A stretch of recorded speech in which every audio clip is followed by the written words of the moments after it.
Regresamos a Argumentos, estamos en vivo a través de la señal de Globovisión para toda la audiencia que está allí conectada. Si quieren conversar con nosotros, hacer sus preguntas al doctor Claudio Fermín, pueden hacerlo a través de nuestras cuentas en redes sociales, @argumentosgb en Instagram, @rosa_periodista, que es mi cuenta también por esa red social, y ya tengo mi teléfono en mano para estar leyendo también sus preguntas y sus comentarios. Hablamos del panorama político nacional, de los escenarios, de la geopolítica y también de elementos importantes. Las elecciones en Estados Unidos, nos quedamos allí antes de irnos a la pausa, también nos tienen en expectativa. Sin duda que el tema de las sanciones han sido pues una de las grandes interrogantes, discusiones. Se han unido acá empresarios, académicos para rechazar las sanciones de Estados Unidos a Venezuela. Han quedado pues las razones expuestas de forma muy clara, que ese tipo de políticas no logran lo que buscan, que es un cambio de gobierno, sino que empeoran la situación económica del venezolano, que es lo que nadie en casa quiere que empeore, todo el contrario. Entonces, bueno, viene ese proceso electoral y vienen esas expectativas. ¿Qué pasa si gana Trump? ¿Volverá una política de sanciones más agresivas? ¿O si gana Kamala Harris, seguiremos bajo este esquema de negociación y de diálogo que hemos tenido hasta los momentos, y un proceso de diálogo que también se ha, digamos, detenido después de las elecciones del 28 de julio? Rosa, es un tema que con el pasar de los años se hace difícil pronosticar al respecto. Yo diría que hace unos 20 años, 25 años, una persona como yo, socialdemócrata, estaría diciéndote que si los demócratas ganaran en los Estados Unidos, la política exterior iba a ser muy distinta de si viniese un triunfo republicano. Eso podría ser un molde de respuesta de hace 20, 25 años. Pero yo llamo la atención sobre lo siguiente. El año 2015, estando de presidente Barack Obama, por cierto, estando de vicepresidente Joe Biden, los Estados Unidos, o el Ejecutivo, la presidencia de los Estados Unidos, tomó una decisión terrible. Declaró a Venezuela una amenaza contra su seguridad. Y eso se hizo bajo un gobierno demócrata. Y cuando uno piensa no solo en Venezuela, sino piensa viendo los hechos, siendo objetivo, ¿qué amenaza para la primera potencia del mundo podía ser un país, hablo del año 2015, económicamente destartalado, con una crisis tremenda, con problemas de producción de alimentos, en la que había bajado sensiblemente, sustancialmente la producción de petróleo, con un problema gravísimo de conflictividad interna, con problemas de servicios que comenzábamos a ver en el servicio eléctrico, apagones por doquier, con desabastecimiento de agua? ¿A quién se le podía ocurrir que Venezuela era una amenaza terrible para los Estados Unidos? Bueno, eso salió de un gobierno demócrata. Luego vino el gobierno del presidente Trump y bueno, y en ese gobierno se le dio rienda suelta con fundamento en ese decreto, fundamentándose en esa decisión, se le dio rienda suelta, centenares y centenares y centenares, casi 1000 prohibiciones, una tras otra, contra Venezuela, que en el fondo se resumen en un boicot contra nuestro comercio exterior. Todos los pueblos tienen derecho a vender sus productos, es un derecho humano fundamental. Claro. Todos los pueblos tienen derecho a la libertad de comercio.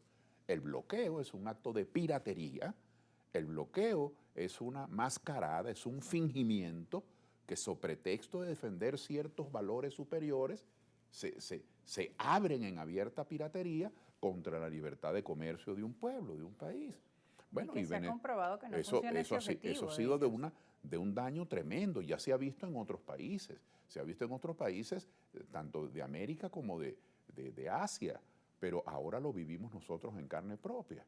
Y ya con estos 10 años de bloqueo, que Venezuela ha dejado de percibir miles de millones de dólares que deberían estar en Venezuela, en el sistema educativo, en el sistema hospitalario, en la infraestructura, en la dotación de agua, en los salarios, en las jubilaciones, que Venezuela no solamente ha dejado de percibir dinero, sino que el bloqueo en sí mismo ha sido una especie de de difusor de la desconfianza, porque otros países, es decir, terceros, que no son los que nos bloquean, no es la Unión Europea, no es los Estados Unidos, sino otros países que pudieran invertir en Venezuela, sienten la presión, sienten el chantaje. Ah, no, si yo invierto en Venezuela, que es un mercado pequeño, de una fuerza laboral de 14 millones de personas, entonces me prohíben comerciar con Estados Unidos, con Canadá, con Alemania, mejor no voy para allá. Entonces, el tejido de inseguridad, el tejido de desconfianza que se ha tejido alrededor del país,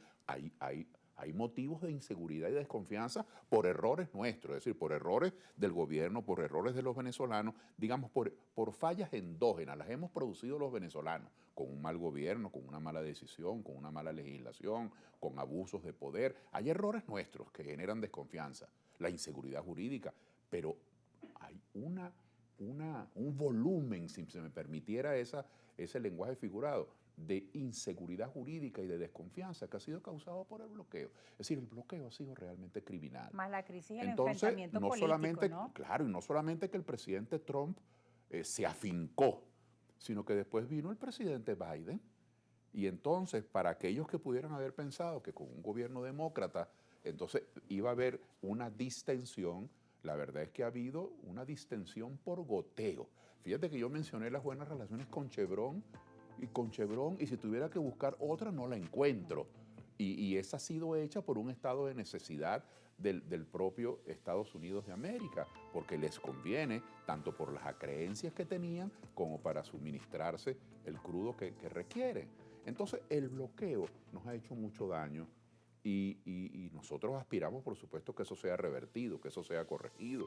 Hay que luchar contra eso, pero pronosticar con cuál de los dos candidatos, si Kamala Harris o Donald Trump, tenemos más opciones, creo que sería un acto, desde mi óptica, un acto inocente. Yo creo que lo que nos corresponde con cualquiera de los dos candidatos que gane es tener una política unitaria a todos los venezolanos para hacerle ver a una nación amiga, como es los Estados Unidos, que sus gobiernos han estado cometiendo un acto injusto contra Venezuela y que eso ha traído consecuencias negativas en toda la región. Ahora hay presidentes de países suramericanos y de países centroamericanos que hablan contra el bloqueo, pero hablan contra el bloqueo porque les pega la emigración venezolana, porque ahora sienten en su propio suelo que ese bloqueo que ha potenciado hambre, que ha aumentado desempleo,